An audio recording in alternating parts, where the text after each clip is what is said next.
Good morning, children. We had studied in our previous class about mixtures, and under mixtures we had learned about homogeneous mixture and heterogeneous mixture. And then homogeneous mixture, I told you, it forms a uniform. The solute is uniformly distributed in the solvent to form the solution. But in heterogeneous mixture, what happens? The solute particles are larger in size, so it will settle down like muddy water, and you will see two distinct layers. Example, muddy water and oil and water is the main example of heterogeneous mixture. Homogeneous mixture, again, it can be classified into two, where the solute particles are very small, less than 1 nanometer. You cannot see it, like salt solution, sugar solution and all, and it is very clear. There is no scattering of light by that solution, so that comes under the solution mixtures. Okay, that is we call them as solutions. But there is another kind of homogeneous mixture where it will form a uniform layer like milk in water. Milk in water is not an example of solution, it's an example of colloid. So another colloids and all, I gave you many examples. You have to learn the table, it is there in your book also. Shaving cream, butter, cheese, jam, jelly, foam, smoke, all are examples of colloidal solutions. That means you cannot see two distinct layers, but you can see the particles which are mixed in it. It will scatter the light. Another we have learnt about is about the heterogeneous mixture, that is suspension, where the particles will settle down, and there are two distinct layers. So there are the mixtures which we find around us are not pure. They are there will be many impurities in it. So now we are going to learn how to separate the impurities from a mixture. So you must have seen in your day-to-day life, like for example, rice. Cleaning of rice, you must have seen in your house how your mother cleans rice and all. So what is the main impurity in rice? Stones, small stones will be there, husk particle will be there. So how it is removed, stone and all, what is a simple method of removing? Hand picking. You pick out the stones from the rice and you can remove that impurity. So the main impurity is the stone in the rice that can be removed. Another is when you play with the beads of different color. So you must have played using the building block. So colors also we can separate it by hand picking, like all red color, yellow color, then green color beads and all. You must have done that in your when you were small. So that is also, it comes under hand picking. You are separating the mixtures. Then another method you must have learnt is winnowing. That is, lighter particles can be separated from heavier particle by winnowing. That is, the farmers use this material, this method of separation of mixture for separating the heavier particle from the lighter particles. So husk is the main impurity in it. So when it is winnowing, when it is in the front of a big fan, when these materials are put, what happens? The lighter particle will be carried away by the wind and the heavier particle will fall down. Another kind of separation of mixture is magnetic separation, which you know already. So if there are iron particles which is mixed in the sand or in sulfur, we can easily separate it. Can you tell how? It is by using magnet, because iron has a magnetic property. So magnet can be used for separating iron particles from a mixture. And also you must see in the garbage and there are many garbage dumps where iron particles will be there, so many waste materials will be dumped. So in that case, electromagnets which are connected to the truck, heavy truck and all, that is used for separating, collecting the iron, and then it can be given for recycling and it can be reused again. So we can separate the impurities from mixture by various methods. So sieving you must have seen when rice powder and all, when it is made. So here we use a sieve and put the rice powder in it. Lighter particles will, the smaller particle, that is based on the size.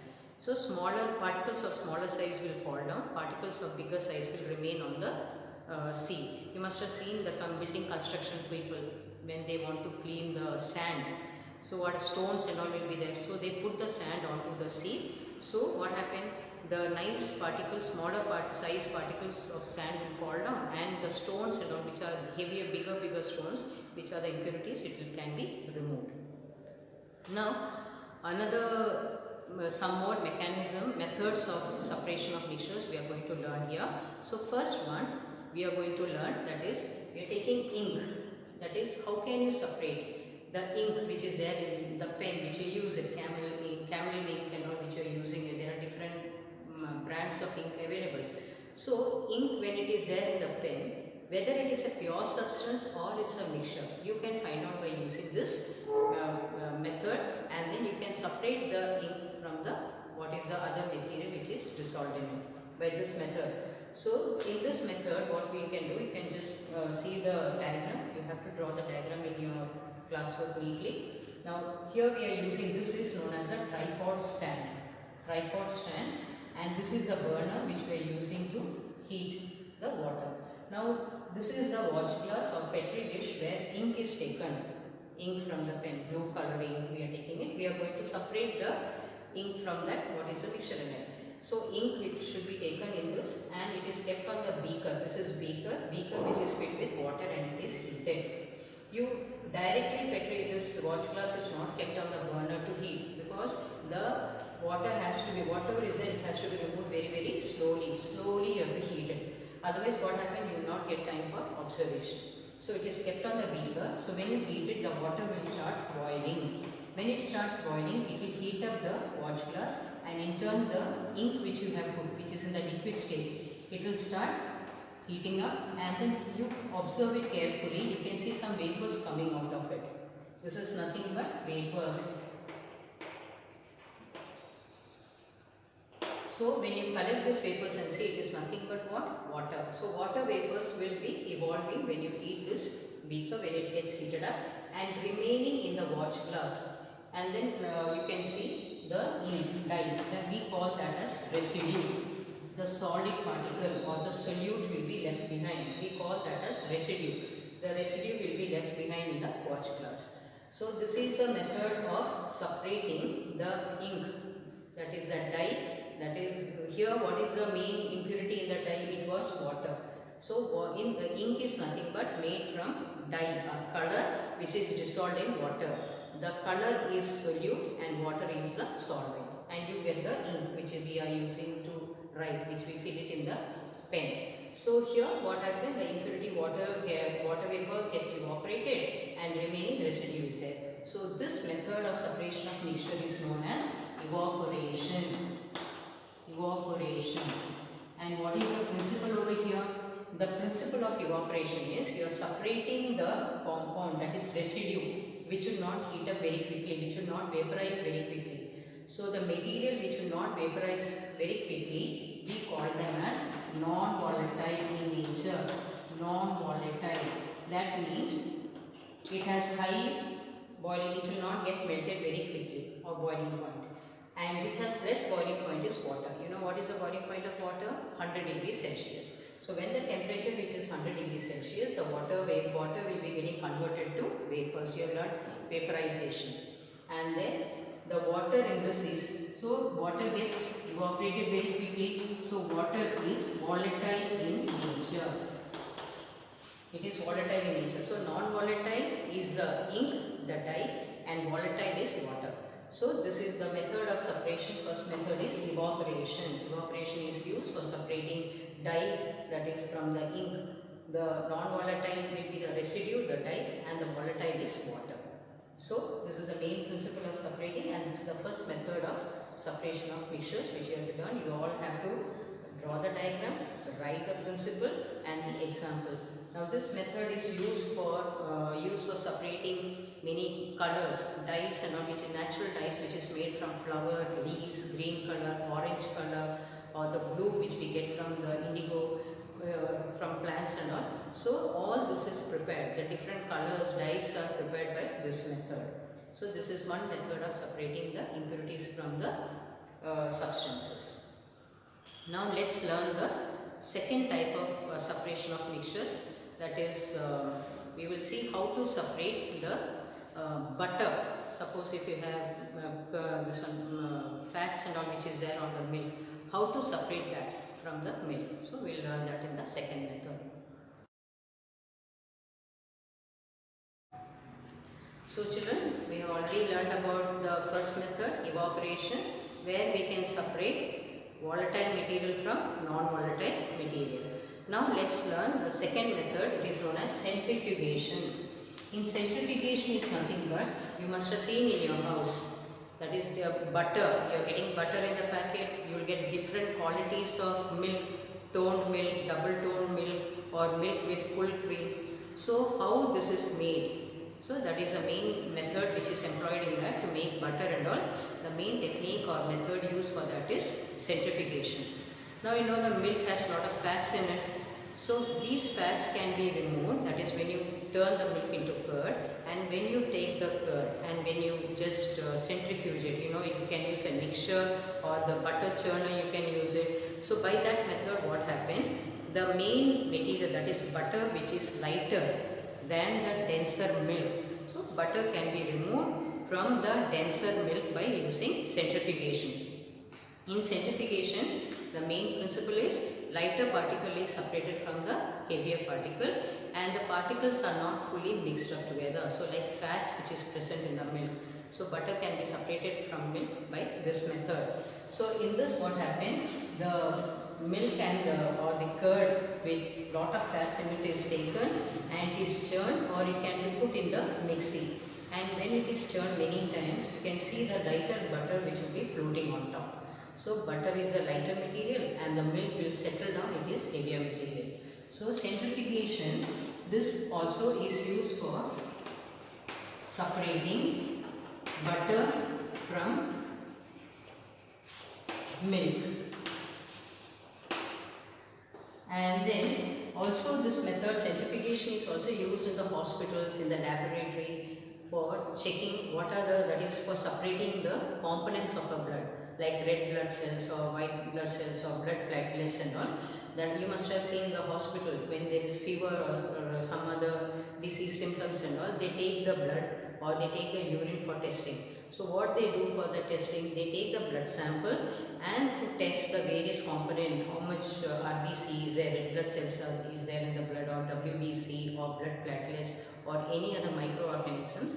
For finding out that, they will carry out this material, a method known as centrifugation. So it is used for in the blood samples for separating RBC, red blood cell, WBC and blood platelets can be removed from the blood by employing the centrifugation machine. You must have seen that I put it in the previous video, centrifuge machine. So the blood sample is taken and it is put into the centrifuge. There is a small hollow mold in it, it can be put, and when it is switched on, the machine, it will rotate at high speed. So because of the rotation, what happened? In the case of that, the red blood cells will settle down and the plasma will be, can be collected. And this is another method, we can separate the different cells present in the blood. The third, which you can see in your house, is nothing but very simple, that is washing machine. So washing machine, what is it? You know that the clothes also will, it will wash. After that, how to dry, how to remove the water from the wet cloths. So the centrifugation method is run. So when the switch is, it is switched on, so the motor machine will run at very high speed. So for squeezing water out of the wet material, centrifugation method is used in the washing machine. So third method, third application of centrifugation is to remove water from clothes. So like this, there are many applications of centrifugation which is there, and we can remove one particle which is present in a mixture, so that can be separated and then it is very useful. So this is the next method, that is centrifugation, where the various components of a mixture can be separated by using this. It can be a hand centrifuge which is there in the laboratory, or it can be a machine can be used for separating this. So the machine is known as centrifuge machine. So now let's learn the next method of separating the mixture, that is nothing but if the mixtures are not mixing together. So that we are going to study in the next part. So next, third method of separation of mixtures, we are going to learn. That's a very simple method which we have already, I gave you the example of the mixtures where it is an heterogeneous mixture, where the two components of a mixture will not mix together, like oil and water. So oil, it is lighter than water, it will form an upper layer, and water is denser than oil, so it will form a lower layer. So that kind of mixture. So here we are going to study how to separate. There is an impurity over here. So this is a mixture which is consisting of kerosene and water, kerosene oil. So suppose you have a bottle and you had bought, there was water already in it, but by mistake you have poured kerosene in it. So you can see two layers. Kerosene will be there on the upper layer of the bottle and we can see water at the lower layer. Now that is an impurity. So if water is there in the kerosene, it will not burn. So how to separate water and kerosene from this mixture? So in the lab, also there is a special, that is an apparatus, it is known as the separating funnel. This is the separating funnel. It is broader in the middle and there is a cork on top where you can pour the mixture into it. So this is a mixture containing water and kerosene. And the lower part of the separating funnel, there is a stop cork. That is for, you can operate it with a hand for removing the water just like a tap. So how to separate it? Here you pour the mixture into it and keep it undisturbed for some time. When you keep it undisturbed for some time, you can see water being denser than kerosene, it will settle down. And kerosene, which is here lighter than water, it will be on the upper layer. Now this kind of mixture, where there are two mixtures present, kerosene and water, but they are not uniformly mixed, we call that as immiscible liquid. What is it known as? Kerosene and water is immiscible liquids. That means two liquids will not mix together. So this separating funnel is used, the main principle is to separate two liquids which are immiscible. Now can you tell the example of miscible liquid? Miscible liquid is nothing but milk in water. It is a colloid or ujara in water. It will form a uniform layer. So that is miscible liquid, but this is immiscible liquid. So two immiscible liquids can be separated by using separating funnel. So the mixture is poured into it, allow it to settle down for some time, and then after some time you can see two distinct layers form, upper layer kerosene, lower layer water, and then slowly open the stop cork. When you open it and you can collect here, keep a beaker or any other container below, and you can collect here, you can see water will flow down because it is in the lower layer. So water can be collected and you can see this full mixture, it will be flowing towards the lower part of the separating funnel. And then as the water reaches here, as the oil layer reaches this part, this region, you have to stop the cork. That time what happened, you will get water in the beaker and the oil, kerosene oil will be collected in the upper, that is the separating funnel. So this method is used for separating immiscible liquid, for example kerosene and water. It is also used in various day-to-day life activities which we can separate this impurity from water and can be kerosene can be removed from water and can be used again. Hope you have understood this much.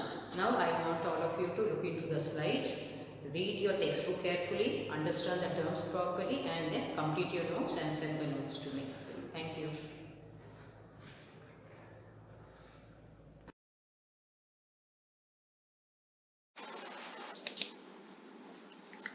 So children, now look at the slides. We are going to study in this about the difference between solution, suspension and colloid, effect of change in temperature on the solubility of salt, three methods of separating mixture, evaporation, centrifugation and separating funnel. What you have learned, so we will be studying a little bit more about it in detail. Now, as we have studied in previous class, what is a solution, colloid and suspension. Now, I think this table will help you to understand the concept very well, and please learn all the examples for each type of mixture. First of all, solution, colloid and suspension all are mixtures, different types of mixture. Some of them are homogeneous, some of them are heterogeneous. Now, when you make the mixture and keep it, what is the difference in it? So, first property, we will differentiate them based on the particle size. In solution, the size of the particle is less than 1 nanometer. Very, very small, cannot be seen by the naked eye. Colloid, the particle size is up to 1 to 100 nanometer. That means you can see it not very clearly. That is example when milk is mixed in water. You can see the particles of milk in it. And suspension, the size of the particle is more than 100 nanometer, like muddy water, the mud, sand particles, you can see it.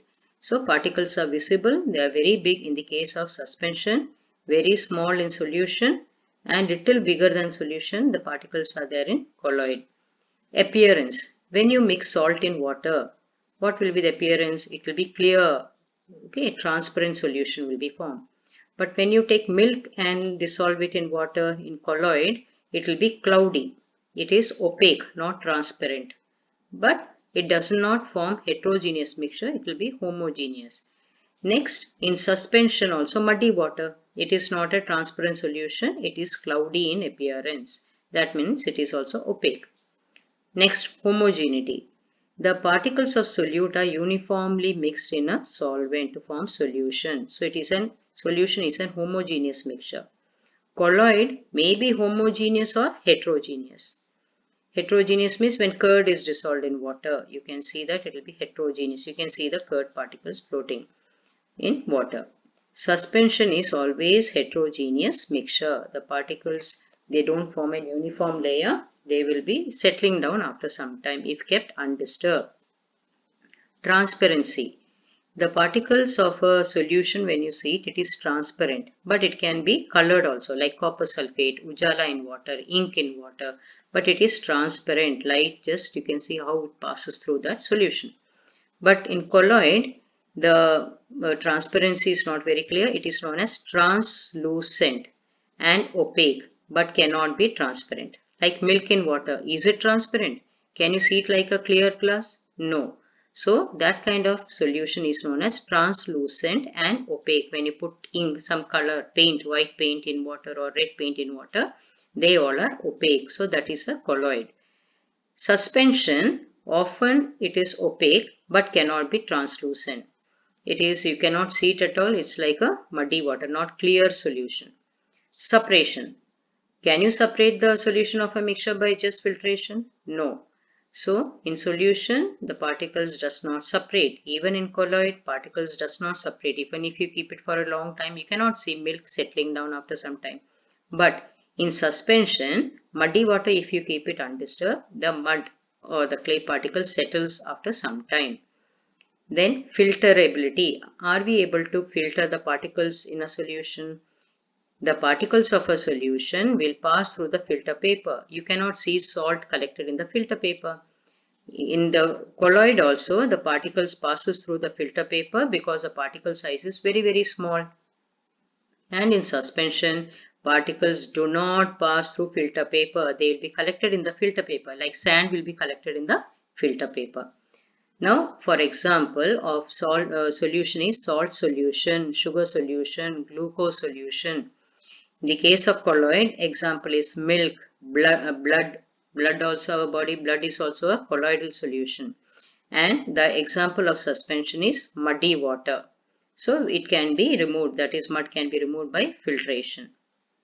Hope you have understood this difference. So copy the table neatly in your classwork. Next, we had studied one more concept in the previous class, effect of temperature on the solubility of salt. And we have learned that the solubility of salt increases with increase in temperature. If you go on increasing the temperature, you can add more and more salt into the water and dissolve it. And you will reach one point, that time no more salt can be dissolved. That solution is known as saturated solution. Now one example, this is there in your book. Let's study this and understand the concept very well. Now there are 4 different salts which we are taking and we are dissolving each salt in 100 grams of water. Potassium nitrate, sodium chloride, potassium chloride, ammonium chloride. Each of them are dissolved in how much? 100 grams of water. Now look at the temperature. We have the different temperature here. One is 283 Kelvin, 293 Kelvin, 333 Kelvin, 13 Kelvin, 333 Kelvin and 353 Kelvin. So you can see the temperature is going on increasing over here. Let's see what happens to the solubility of a salt in water at these various temperature. Now first salt, potassium nitrate. You can see 21 grams of potassium nitrate dissolves in 100 grams of water at 283. It increases to 32 grams when the temperature is increased. Then 62 grams can be dissolved at 330 Kelvin 106 grams of potassium nitrate can be dissolved in 100 grams of water at 333 Kelvin, and 167 grams of potassium nitrate can be dissolved in 353 in 100 grams of water at 353 Kelvin. Now, what is your conclusion when you see? Is the temperature increasing or decreasing? The temperature is going on increasing. That means the solubility of the salt increases with increase in temperature. Okay, now sodium chloride. Sodium chloride is common salt which we are using at home. So salt solubility is little bit. You can see at 233 Kelvin it is 36 grams in 100 grams of water. 293 also it remains the same. 313 Kelvin also it is remaining the same. 333 Kelvin K it will be 37 grams, and also at 353 Kelvin it is 37 grams at 353 Kelvin. So that means at this temperature it forms a saturated solution. So here also the solubility of sodium chloride increases with temperature. Now look at potassium chloride. Potassium chloride, 35 grams of potassium chloride dissolves in 100 grams of water at 233 Kelvin. At 293 Kelvin it is also same.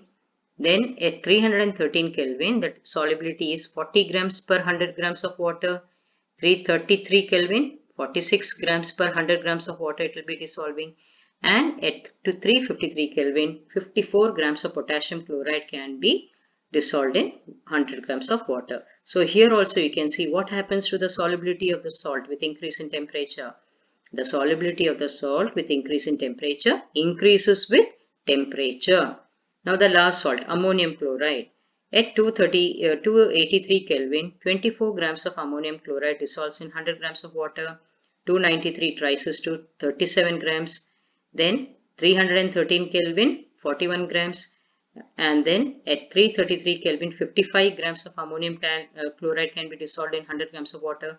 And at 353 Kelvin, 66 grams of ammonium chloride can be dissolved in 100 grams of water. So here also you can see the solubility goes on increasing with increase in temperature.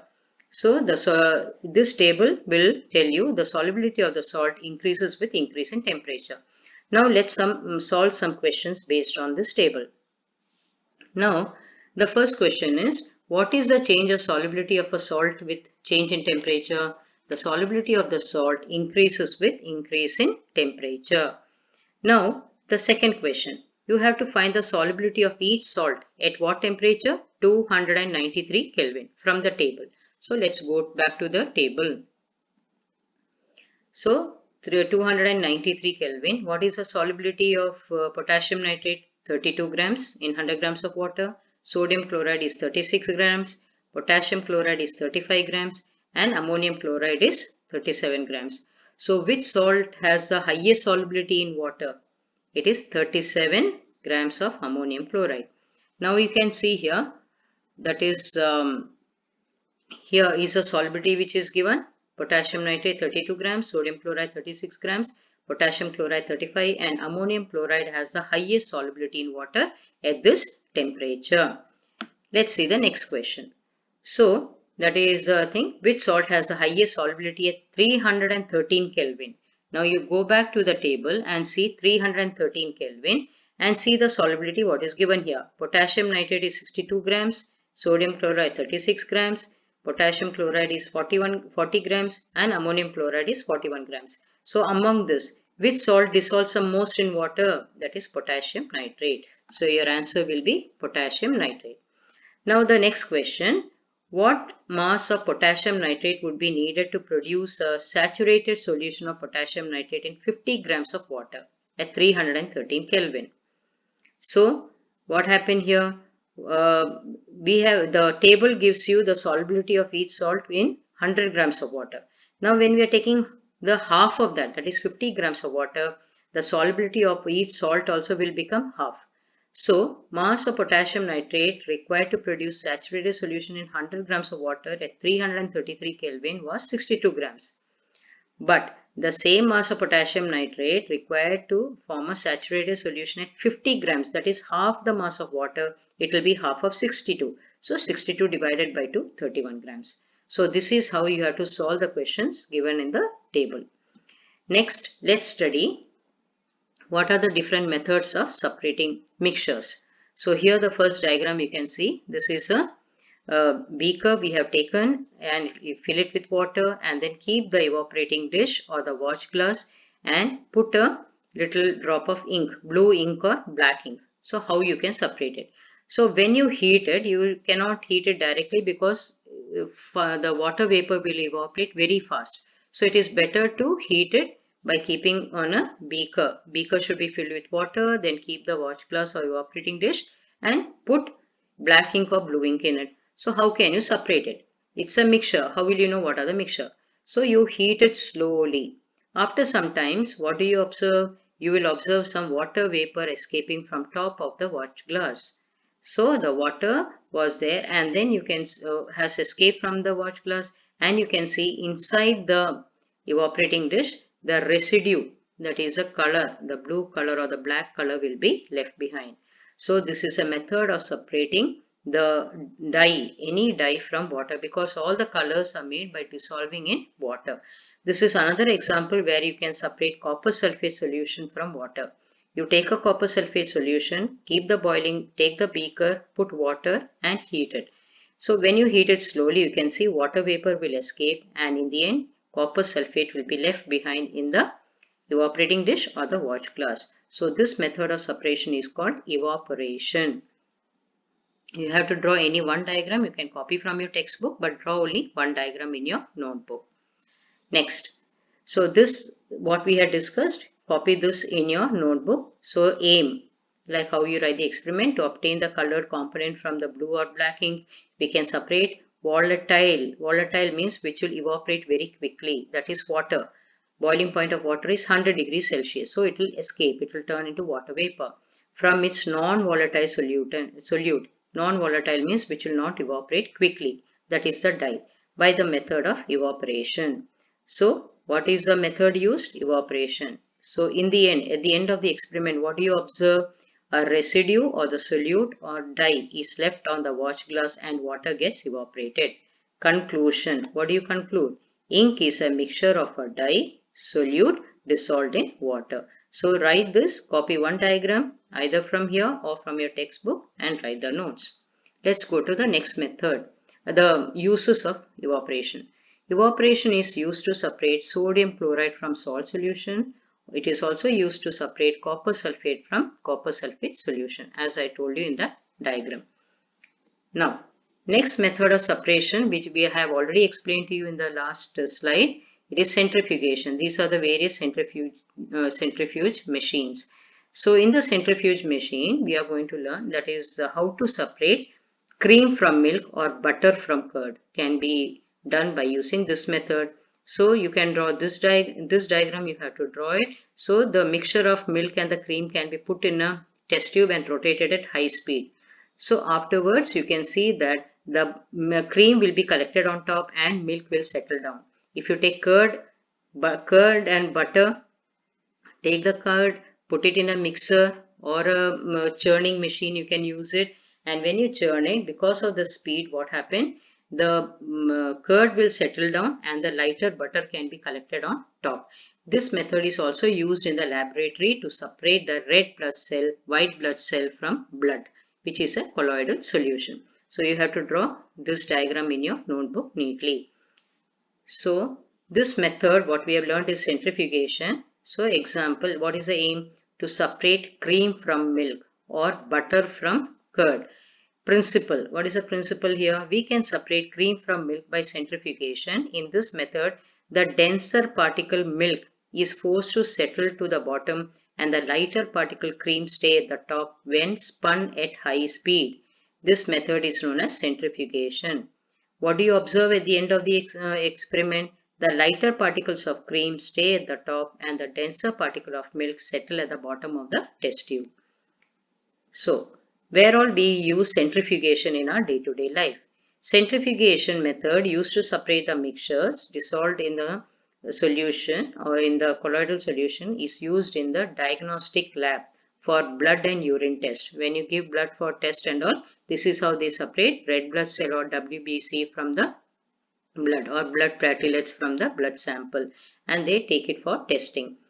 It is also used in dairies and home to separate butter from cream. And it is used in washing machines. Have you seen washing machine in your house? How the water is getting dried from the cloth when you must have seen the washing machine, the machines rotating at very high speed. So this method is employed for that. It is used in washing machines to squeeze out water from wet cloth. So what is these methods known as? Centrifugation. Next, third method which you will be learning is how to separate a mixture of kerosene oil and water if it has got mixed up. A very simple method, and you can separate this by using an apparatus. This full apparatus is known as separating funnel.